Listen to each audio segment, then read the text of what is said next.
தலைப்பு செய்திகள். செவ்வந்தி உட்பட 4 நேபாளத்தில் கைது.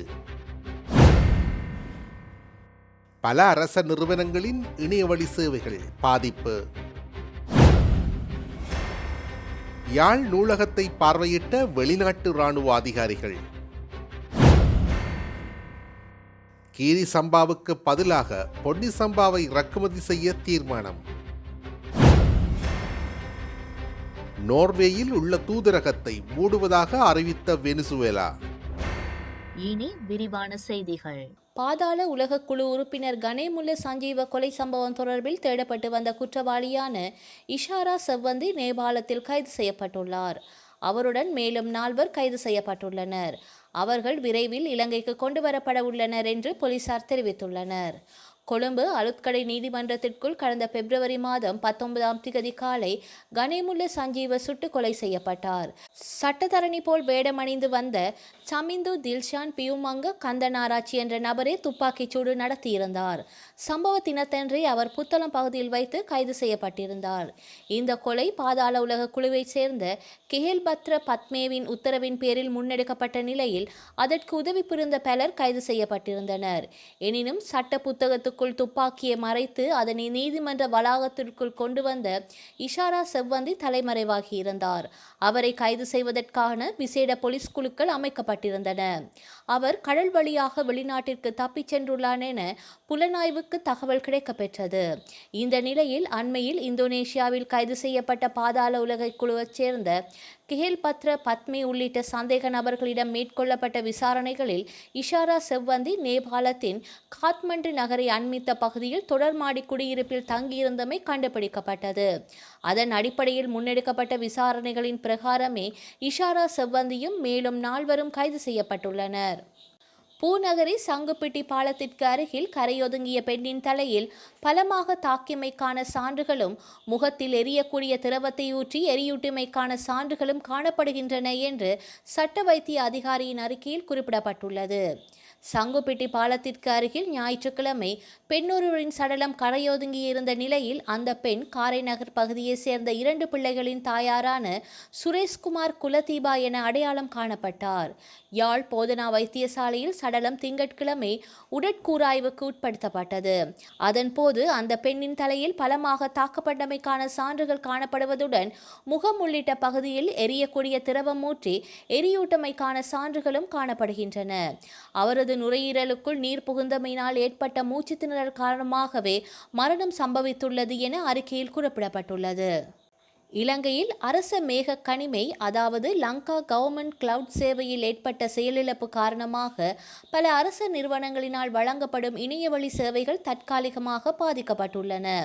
பாதிக்கப்பட்ட சேவைகளில் பதிவாளர் நாயகம் திணைக்களத்தின் பிறப்பு, திருமணம் மற்றும் இறப்பு சான்றிதழ் வழங்கும் அமைப்பு, மாகாண மோட்டார் போக்குவரத்து திணைக்களத்தின் மேல் மாகாணம் தவிர்ந்த இணையவழி வருமான வரி அனுமதி பத்திர முறைமை, போலீஸ் திணைக்களத்தின் போலீஸ் அனுமதி சான்றிதழ் வழங்கும் அமைப்பு, வர்த்தக திணைக்களத்தின் உற்பத்தி செய்யப்பட்ட நாட்டிற்கான சான்றிதழ் வழங்கும் இணையவழி அமைப்பு, ஓய்வூதிய திணைக்களத்தின் ஓய்வூதிய கட்டமைப்பு, உள்ளூராட்சி அமைப்பு மற்றும் வளிமண்டலவியல் திணைக்களம், நிறுவன பதிவாளர் திணைக்களம், இலங்கை கணக்கியல் மற்றும் கணக்காய்வு நியமங்கள் கண்காணிப்பு சபை உள்ளிட்ட பல நிறுவனங்களின் இணையதளங்களும் அடங்குகின்றன. தகவல் மற்றும் தொடர்பாளர் தொழில்நுட்ப முகவர் நிலையத்தின் பொறியியலாளர்களும் சேவை வழங்குநர்களும் இந்த கிளவுட் சேவைகளை விரைவில் வழமைக்கு கொண்டு வருவதற்கான தீவிரமாக செயற்பட்டு வருகின்றனர். இதேவேளை சான்றிதழ் பிரதிகளை சம்பந்தப்பட்ட மூல சான்றிதழ் வழங்கிய பிரதேச செயலகத்திலிருந்து தகவல் முறைமைகளின் உதவியின்றி பெற்றுக்கொள்ள முடியும் என பதிவாளர் நாயகம் திணைக்களம் அறிவித்துள்ளது. போலீஸ் திணைக்களம் உள்ளிட்ட அனைத்து பங்குதாரர் நிறுவனங்களுக்கும் கட்டமைப்பை வழங்கமைக்கு கொண்டு வரும் பணிகள் தொடர்பான முன்னேற்றம் குறித்து உரிய முறையில் அறிவிக்கப்பட்டுள்ளது. வெளிநாடுகள் பலவற்றின் இராணுவ அதிகாரிகள் பலர் நேற்று முன்தினம் மாலை இலங்கை இராணுவத்தினரின் ஒத்துழைப்புடன் யாழ்ப்பாணத்துக்கு வருகை தந்துள்ளனர். சுமார் 30 பேர் வரை வருகை தந்துள்ளதோடு நேற்று குடாநாட்டின் பல இடங்களுக்கு சென்று அவர்கள் பயணித்தனர். சுமார் 30 பேர் வரை வருகை தந்துள்ளதோடு நேற்று குடாநாட்டின் பல இடங்களுக்கும் அவர்கள் பயணித்துள்ளனர். குடாநாட்டின் கரையோர கிராமங்களுக்கு நேற்று பயணித்த அவர்கள் இன்று நெடுந்தீவுக்கும் பயணிக்க உள்ளதாக தெரிவிக்கப்படுகின்றது. கீரி சம்பா அரிசிக்கு மாற்றாக கருதப்படும் பொன்னி சம்பா அரிசியை இறக்குமதி செய்ய திட்டமிடப்பட்டுள்ளது.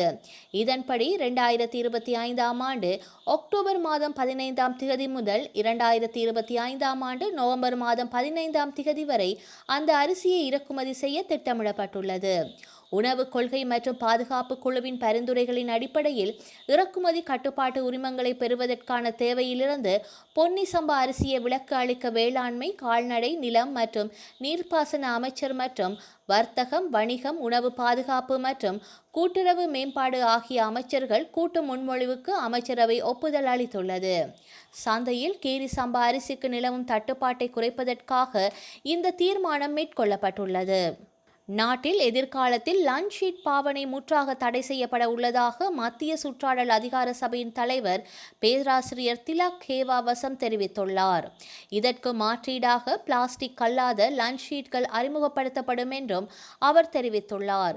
எனினும் எதிர்வரும் நவம்பர் மாதம் 1 முதல் பொலித்தீன் பைகளை இலவசமாக வழங்க முடியாத நிலை ஏற்பட்டுள்ளதாகவும் நுகர்வோர் விவகார அதிகார சபை வர்த்தமானியினூடாக அறிவித்திருந்தது. மேலும் அடர்த்தியான பொலித்தீன் பைகள் மற்றும் அடர்த்தி குறைந்த பொலித்தீன் பைகள் ஆகியவற்றிற்கான விலைகளும் அந்த வர்த்தமானியில் குறிப்பிடப்பட்டிருந்தது. இதேவேளை வடமாகாணத்தில் லஞ்ச் ஷீட்டுக்கு பதிலாக வாழை இலைகளை பயன்படுத்துவதற்கான யோசனைகளும் முன்வைக்கப்பட்டிருந்தமை குறிப்பிடத்தக்கது.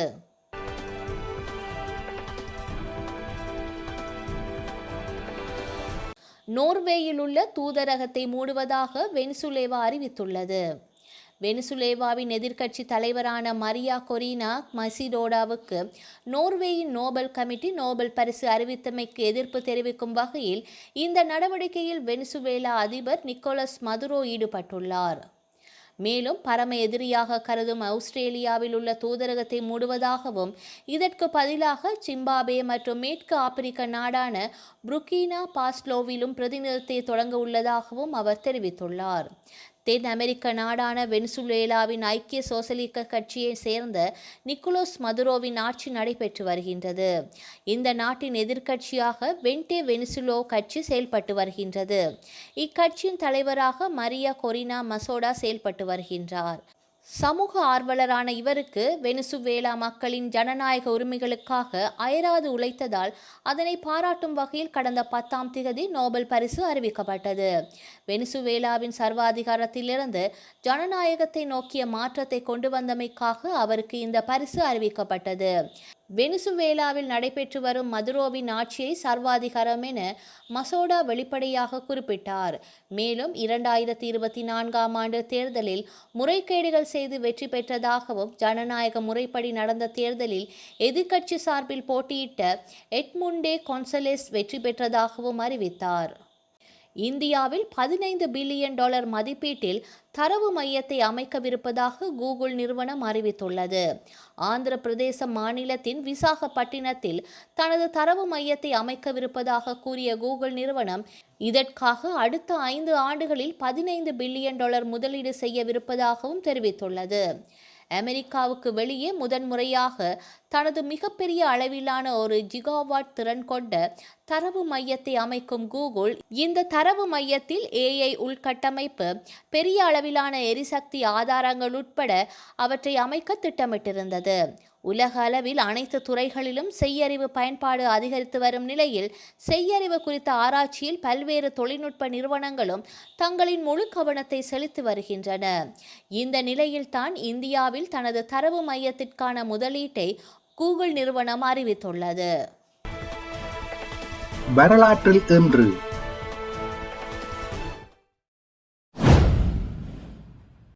1957 பிரித்தானிய கடற்படை கப்பல் அடங்கலான திருகோணமலை துறைமுகத்தை பிரித்தானியா இலங்கையிடம் கையளித்தது.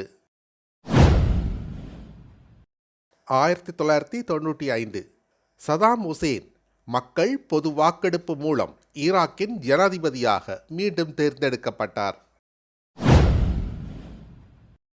1997 கொழும்பு கோட்டையில் உலக வணிக மையத்தில் இடம்பெற்ற தற்கொலை தாக்குதலில் 18 பேர் கொல்லப்பட்டனர்.